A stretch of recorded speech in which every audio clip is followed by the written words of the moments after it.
அடிக்கிற வெயிலுக்கு ரொம்ப ஈஸியாக பண்ணக்கூடிய இந்த ரெசிபியை ட்ரை பண்ணி பாருங்கள். கார்ன்ஃப்ளவர், ஜெலட்டின்னு எதுவும் தேவைப்படாது. முழுக்க முழுக்க வெஜிடேரியன் ரெசிபி. இந்த வெயிலுக்கு குட்டீஸ்லேருந்து பெரியவங்க வரைக்குமே லைக் பண்ணி சாப்பிடுவாங்க. செய்கிறது ரொம்ப easy. Welcome to EVT kitchen. இந்த ரெசிபிக்காக கடாயில் லோ டு மீடியம் ஃப்ளேமில் 1 கப் அளவு சேமியாவை லைட்டாக வறுத்துக்கோங்க. இது வறுத்த சேமியா தான், இருந்தாலும் ஓரளவுக்கு ஹீட் ஆகணும். அந்த மாதிரி இதை பொறுமையாக வறுத்தெடுத்துக்கலாம்.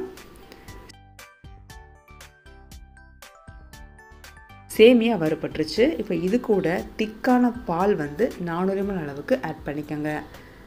பால் நீங்கள் தாராளமாக 400 ml ஆட் பண்ணலாம். திக்கான பாலாக இருக்கணும், அப்போ தான் இந்த ரெசிபி ரொம்ப நல்லாயிருக்கும். இப்போ அடுப்பை ஆஃப் பண்ணிவிட்டு அதுக்கப்புறமா இது கூட 3/4 கப் அளவு சர்க்கரை சேர்த்துக்கோங்க. இதில் நீங்கள் நாட்டு சர்க்கரை, வெல்லம் இதெல்லாம் சேர்க்க வேணாம். மேபி திரிஞ்சு போக வாய்ப்பு இருக்குது, அதனால் சுகரை யூஸ் பண்ணுங்கள். 3/4 கப் அளவு சுகர், அதாவது கிட்டத்தட்ட இது 100 கிராம் அளவு சுகர் இருக்கும். கூடவே 5 கிராம் அளவுக்கு அகர் அகர். இது முழுக்க முழுக்க வெஜிடேரியன் ப்ராடக்ட் தான், அதாவது கடல் பாசிலிருந்து தயாரிக்கக்கூடியது.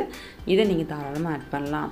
நம்ம எடுத்துருக்கிற 400 ml பாலுக்கு 5 கிராம் அளவு அகர் அகர் எடுத்துக்கோங்க. குட்டி குட்டியாக கட் பண்ணி இதே மாதிரி ஆட் பண்ணும்போது இது ஈஸியாக கரைஞ்சிரும். அதே மாதிரி நான் இன்னும் அடுப்பு ஆன் பண்ணல. சுகர், பால், அது கூடவே அகர் அகர் ஆட் பண்ணி ஒரு 2 நிமிஷம் மட்டும் நல்லா மிக்ஸ் பண்ணுங்கள். லைட்டாக கரைய ஆரம்பிக்கும். இது கூட 1/4 டம்ளர் அளவுக்கு மட்டும் தண்ணி சேர்த்துக்கோங்க. இப்போது அடுப்பத்தை வச்சுட்டு இதை பொறுமையாக கொதிக்க விடுங்க. இந்த கேப்பில் இந்த ரெசிபிக்காக மோல்டு ரெடி பண்ணிக்கலாம். லைட்டாக எண்ணெய் அப்ளை பண்ணி இதே மாதிரி ஒரு மோல்டோ இல்லை பவுலோ எடுத்து வச்சுக்கோங்க. இப்போது பால் கொதிக்க ஆரம்பிச்சிருச்சு. ஃப்ளேமை லோவில் மாற்றிக்கோங்க. லோ ஃப்ளேமில் பொறுமையாக இதை மிக்ஸ் பண்ணும்போது அகர் அகர் கம்ப்ளீட்டாக உங்களுக்கு கரைஞ்சிரும். சேமியாவும் வெந்து கிடைக்கும். ஃபைனலாக இது கூட ஃபுட் கலர் ஆட் பண்ண போகிறேன். இது முழுக்க முழுக்க ஆப்ஷனல். நான் இன்றைக்கி ஃப்ளேவருக்காக ஸ்ட்ராபெரி எசன்ஸ் ஆட் பண்ணுறேன். நான் ஆட் பண்ணுற இந்த எசன்ஸ் கூடவே கலரும் வந்துடும். அதனால் நான் தனியாக ஃபுட் கலர் ஆட் பண்ணல. உங்களுக்கு விருப்பம்னா மட்டும் எசன்ஸும் கலரும் ஆட் பண்ணிக்கோங்க. கிட்டத்தட்ட ஒரு 3 ட்ராப்ஸ் அளவு மட்டும் கலர் சேர்த்துட்டு இதே மாதிரி மிக்ஸ் பண்ணிக்கிறேன். இது தாராளமாக நீங்கள் ஃப்ளேவர் இல்லாமலே செஞ்சு பார்க்கலாம், ரொம்ப நல்லாயிருக்கும். பாருங்கள், அப்பப்போ கண்டிப்பாக இதே மாதிரி ப்ரெஷர் கொடுத்து கைவிடாமல் மிக்ஸ் பண்ணணும்.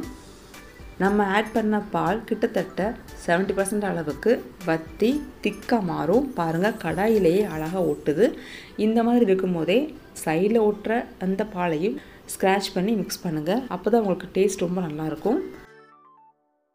இப்போ ரெசிபி ரெடி ஆயிடுச்சு. அடுப்பு ஆஃப் பண்ணிவிட்டு இந்த ரெசிபியை அப்படியே மோல்டுக்கு மாற்றி கம்ப்ளீட்டாக ஆற விடுங்க. மேக்ஸிமம் 1/2 hour to 1 hourலேயே கம்ப்ளீட்டாக கூல்டவுன் ஆகிடும்.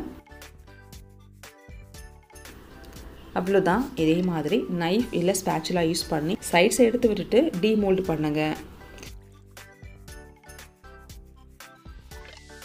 அவ்வளோதான். உங்களுக்கு பிடிச்சமான ஷேப்ஸில் கட் பண்ணி பரிமாறுங்க.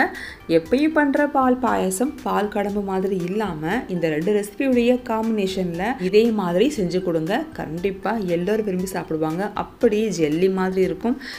நம்ம வீட்டு குட்டீஸ்க்கு ஜெல்லி பிடிக்காதா என்ன?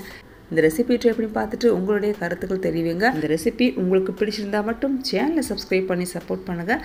இந்த ரெசிபியை உங்கள் ஃப்ரெண்ட்ஸ் கூட ஷேர் பண்ணிக்கோங்க. சேனலுக்கு சப்ஸ்கிரைப் பண்ணுங்க. தேங்க்யூ ஃபார் வாட்சிங்.